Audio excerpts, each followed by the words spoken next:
बिस्मिल्लाहिर्रहमानिर्रहीम अस्सलामुअलैकुम। पाक गैरिसन कॉलेज ननकाना साहब के प्लेटफॉर्म से मैं हूं Muzammil Hussain.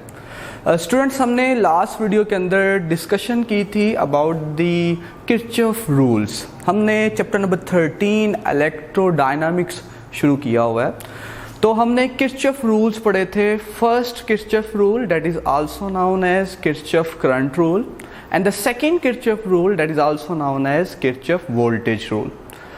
Kirchhoff voltage rule को आज थोड़ा सा दोबारा से रिवाइज करूंगा। उसकी रीज़न ये कि जो आज वाली डिस्कशन है उसमें इसका यूज़ है। तो हम किरचॉफ वोल्टेज रूल को, सेकंड रूल को थोड़ा सा रिवाइज करने के बाद आज का जो हमारा लॉन्ग क्वेश्चन है इस चैप्टर का, टू मच वाइटल, जो बोर्ड के एग्जाम में बार बार पूछा जाता है, उससे हमने डिस्कस करना है। तो हम आते हैं, डिस्कशन करते हैं about the Kirchhoff voltage rule, Kirchhoff second rule, Kirchhoff's voltage rule. KVR भी बोलते हैं इसे, मैंने आपको बताया था last time, KVR, Kirchhoff second rule. Okay, अब हमने ये कहा था, डेफिनेशन ये थी, the sum of all the voltage changes in a close loop must be equals to 0। हमने आपको ये भी बताया था, these rules, Kirchhoff rules are for the complex circuits. Complex circuits are दो circuits which have more than 2 resistors, more than 2 voltage sources, which are also known as battery. Okay, so Kirchhoff voltage rule complex circuit के लिए है। कैसा complex circuit? Last time भी हमने बनाया था, फिर से बनाते हैं। एक सेल हमारे पास ये है जिसका EMF E1 है, और दूसरा सेल हमारे पास ये है जिसका EMF E2 है। ठीक है, एक रजिस्टर R1 और दूसरा रजिस्टर ये लग गया, that is R2।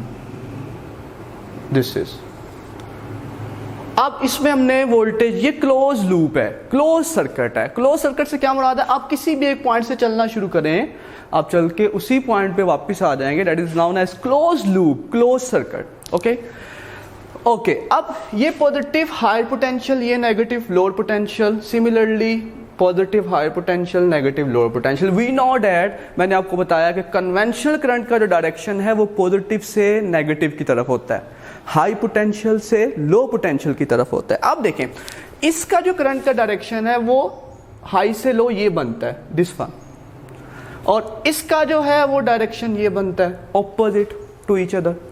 But direction of current तो एक ही होगा सर्किट में। तो हम यहाँ पे कंसीडरेशन ये करते हैं कि जो सेल EMF E1 वाला है उसका EMF E2 से ज्यादा। तो फिर जिसका EMF ज्यादा है, वोल्टेज ज्यादा है, पोटेंशियल ज्यादा है, एनर्जी ज्यादा है, उसकी बात मानी जाएगी। और जो डायरेक्शन ऑफ करंट है वो क्या होगा इस लूप के अंदर, वो ये होगा, इस तरह से करंट का बहाव होगा। अब हम इस पॉइंट से चलना शुरू करते हैं। For example, this is point A। अब आप चल रहे हैं, करंट चल रहा है, ये नेगेटिव लो पोटेंशियल है, इस लो से हाई पोटेंशियल पे जाते हैं। मैंने आपको लास्ट वीडियो में भी बताया था, लो पोटेंशियल से जब हाई पोटेंशियल पे जाते हैं तो क्या होता है, एनर्जी में इजाफा होता है।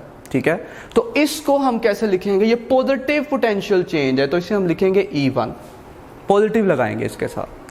अब वो आप हाई पोटेंशियल यहां पे आ गया, अब इसने रजिस्टर R1 में से गुजरना है। R1 में से जब गुजरेगा, जब रजिस्टर में से गुजरेगा, रेजिस्टेंस में से, तो पोटेंशियल लॉस होता है।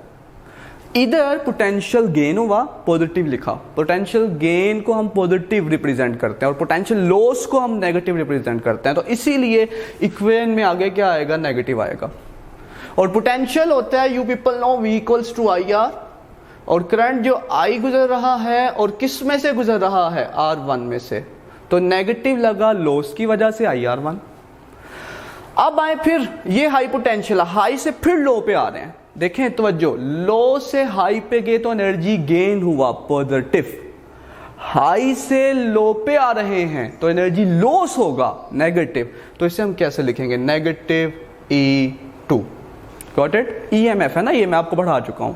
उसके बाद फाइनली लास्ट पे R2 पे गुजरेंगे, रजिस्टर में से गुजरेंगे। Once again potential loss will be there, that will be represented by negative sign, that negative and IR2, और चल के आप जहां से चले वहीं पे आ गए। This is the close loop, close circuit. sum of all these potential changes is equals to 0. This is the statement of the Kirchhoff second rule. मैं फिर से बोल रहा हूँ, रिवाइज करने का रीजन ये है कि जो अभी मैं बस बात शुरू करने वाला हूँ वो बात उसमें हमने इसको इस्तेमाल करना है सेकंड रूल को. Got it? चले अब बात को हम आगे बढ़ाते हैं. ये Kirchhoff voltage rule second rule का थोड़ा सा रिवीजन था. अब हम एक लॉन्ग क्वेश्चन जो है वो शुरू करने वाले हैं. लॉन्ग क्वेश्चन, इसको हमने आपको बताया था इस तरह से भी लिख सकते हैं, summation of all the voltage changes is equals to 0 in a close loop. Okay, अब हम लॉन्ग क्वेश्चन, बड़ा हम लॉन्ग क्वेश्चन है वो शुरू करने लगे हैं. लॉन्ग क्वेश्चन इंपॉर्टेंट, नाम है जी उसका व्हीटस्टोन ब्रिज. मैं आगे लिखता हूं, जरा ऊपर आ जाए ताकि जरा स्टार्ट हम यहां से लें. Wheatstone bridge.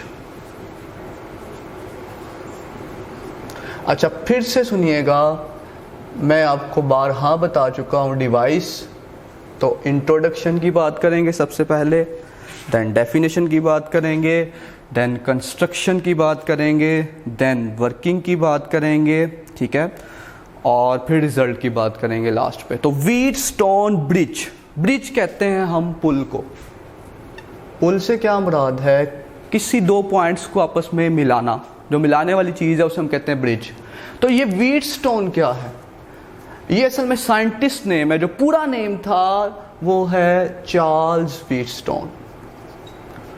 तो फर्स्टली जिसने इसे डिस्कवर, इन्वेंट किया चार्ल्स व्हीटस्टोन ने, तो उसने इसे अपना ही नेम दिया व्हीटस्टोन ब्रिज का. अपना ही नेम दिया व्हीटस्टोन ब्रिज का. Got it? इंट्रो में आप ये लिखेंगे. अच्छा, अब इसके बाद आती है डेफिनेशन, स्टेटमेंट. ये क्या है, इससे क्या करते हैं आप, ठीक है?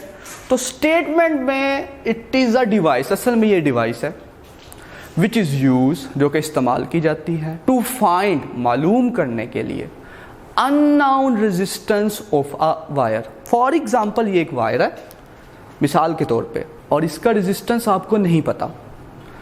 इस डिवाइस को इस्तेमाल करते हुए हम क्या करेंगे, इस अननोन वायर का रेजिस्टेंस मालूम कर लेंगे. ठीक है, तो ये एक ऐसा डिवाइस है जिसकी मदद से हम अननोन रेजिस्टेंस फाइंड आउट कर सकते हैं एक वायर का. ठीक है, तो हम इसे लिख देते हैं, it is a device which is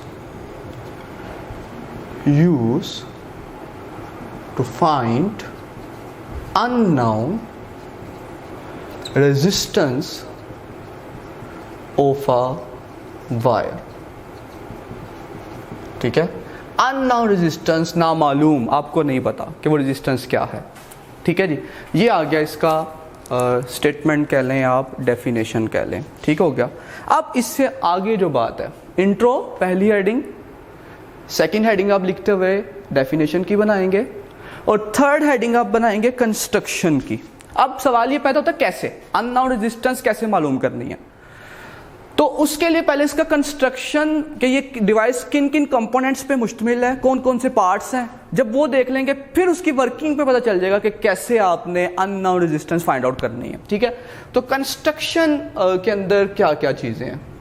ठीक है, देयर आर 4 रेजिस्टेंसेस, 4 रेजिस्टेंसेस हैं. उनमें से 3 ऐसी जिसका आपको पता है, मालूम है, और एक वो वाली जो आपने फाइंड आउट करनी है, अननोन है, जिसका पता नहीं है. अब उनको जोड़ना कैसे, आपने डायग्रामेटिकल एक्सप्लेनेशन कंस्ट्रक्शन के अंदर ही मैं आपको दे रहा हूं. देखें, उसको आपने इस तरह से जोड़ना है कि एक लूप बने, एक मैश बने. अब डायग्राम बनाने का तरीका गौर से देखिएगा, इसमें स्टूडेंट इशू कर जाते हैं, मसला कर जाते हैं. ठीक है, ये 4 पॉइंट्स आपने लगा लिए, 4 पॉइंट्स आपने लगा लिए.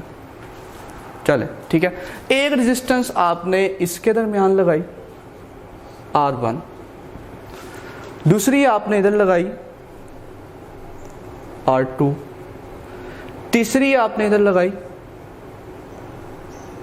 R3, और लास्ट पे आपने इसके दरमियान लगाई R4. अब आपने इन्हें ऐसे जोड़ना है कि एक लूप बने. क्या बने? एक लूप बने, क्लोज लूप बने. क्या बने जी? क्लोज लूप बने. मैश बने। आप वर्ड देखेंगे बुक के अंदर मैश, जिसका मतलब है लूप, जहां से चलें वहीं पे चल के आप आ जाएं। ठीक है, ये हो गया। 4 रेजिस्टेंसेस आपने लगा दी, एक लूप बन गया, मैश बन गया।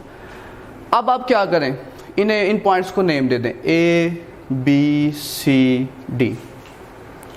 B और C के दरमियान आपने गैल्वानोमीटर लगाना है। एक B और C के दरमियान आपने क्या करना है, गैल्वानोमीटर लगाना है। अब ये डायग्राम ऑटोमेटिकली ठीक हो जाएगी। दिस इज, इसका रेजिस्टेंस है RG, इस गैल्वानोमीटर का रेजिस्टेंस क्या है RG। और उसके अलावा और इसके अलावा क्या क्या किया हमने, B और C के दरमियान क्या लगा दिया, गैल्वानोमीटर। जी, B और D के दरमियान गैल्वानोमीटर लगा दिया। ओके हो गया। अब A और C के दरमियान आप क्या लगाएंगे, बैटरी लगाएंगे, वोल्टेज सोर्स लगाएंगे, एनर्जी सोर्स लगाएंगे। दिस इज, स्विच की मदद से आप एक बैटरी लगा देंगे। दिस इज, कौन से पॉइंट्स के दरमियान, A और C के दरमियान बैटरी कनेक्ट कर दिया आपने with the help of a switch. लेकिन ये कंस्ट्रक्शन थी, 4 रेजिस्टेंसेस, लूप बना दिया। अब डायग्राम आपके सामने आपको नजर आ रही होगी। लूप बनाने के बाद points A B C D दे दिए नेम, B और D के दरमियान गैल्वानोमीटर लगा दिया जिसकी रेजिस्टेंस क्या है, RG। और आपने A और C पॉइंट्स के दरमियान क्या लगा दिया, बैटरी लगा दिया। ये कंस्ट्रक्शन आ गया। अब जो नेक्स्ट बात है, 4th heading, that is the working, कि आपने अननोन रेजिस्टेंस कैसे फाइंड आउट करनी है। ठीक है, अब जो है वो वर्किंग, आपने अननोन रेजिस्टेंस कैसे फाइंड आउट करनी है। सो नेक्स्ट जो बात है वो वर्किंग पे। अब ये जो स्विच आपने लगाया था, ये वाला, इस स्विच को अगर आप ओपन करते हैं, ओपन करने से मुराद ये लिंक तोड़ देते हैं, ठीक है, तो करंट क्या सर्किट में से बहेगा, नहीं बहेगा। ये गैल्वानोमीटर असल में क्या है आपको नहीं बताया, पहली मर्तबा आया, सुन लें। Galvanometer is also a device which is used to detect the passage of current, के सर्किट में से करंट गुजर रहा है या नहीं गुजर रहा, ये करंट को डिटेक्ट करने के लिए। ठीक है, डिटेक्शन ऑफ करंट। तो अब जब ये सर्किट स्विच आपने ओपन किया हुआ है, खोला हुआ है, तो गैल्वानोमीटर डिटेक्शन करेगा क्या, सर्किट में से क्या करंट गुजरेगा, नहीं गुजरेगा, तो डिटेक्शन भी नहीं करेगा। ठीक है, गैल्वानोमीटर ये एक नीडल होती है इसकी, जो नीडल क्या करती है, ऐसे बैक एंड फोर्थ मूव करती है। तो ये नीडल मूव नहीं करेगी, ये शो करेगा कि यहां पे करंट नहीं है, यहां पे करंट नहीं है। ठीक हो गया। तो अब आप क्या करते हैं, आपने करना क्या है, आपने इस स्विच को क्लोज करना है। जब आप स्विच को क्लोज करेंगे तो अब करंट गुजरेगा। अब गैल्वानोमीटर की जो नीडल है, ये वाली जो सुई है, वो डिफ्लेक्शन देगी। लेकिन आपने करना ये है कि सर्किट यहां से स्विच भी क्लोज हो, लेकिन फिर भी गैल्वानोमीटर क्या करे, डिफ्लेक्शन शो ना करे। कैसे, देखें, इस लूप में से करंट गुजर रहा है, एक लूप ये है ABDA, एक लूप ये है ABDA, इसमें से करंट गुजर रहा है I1। एक लूप है आपके पास BCDA, मैंने क्या बोला लूप की डेफिनेशन, जहां से चले वहीं पे आ जाए। देखिए ABDA, फिर दूसरा BCDB, इसमें से कौन सा करंट गुजर रहा है, इसमें से I1, और इसमें से कौन सा करंट गुजर रहा है, I2। कौन से वाले लूप में से, BCDB, that is I2। Got it. और फिर एक लूप और है हमारे पास ADCA, उसमें से कौन सा करंट गुजर रहा है, उसमें से करंट गुजर रहा है सब में से I3। कौन से वाला है आपके पास लूप, कौन से वाला है, ADCA, कौन सा करंट गुजर रहा है, I3। अब मैंने क्या बोला कि यहां से स्विच क्लोज भी हो और फिर भी गैल्वानोमीटर क्या करे, डिफ्लेक्शन शो ना करे। आपको ये बताया कि सर्किट में करंट नहीं है, सर्किट में करंट नहीं है, तो वो तभी पॉसिबल है जब B और D का पोटेंशियल क्या हो जाए, सेम हो जाए। जब B और D का पोटेंशियल क्या हो जाए, सेम। देखिए फॉर एग्जांपल I1 देखें घूम के ऐसे आ रहा है ऊपर की तरफ, और I2 क्या होगा, नीचे की तरफ आएगा।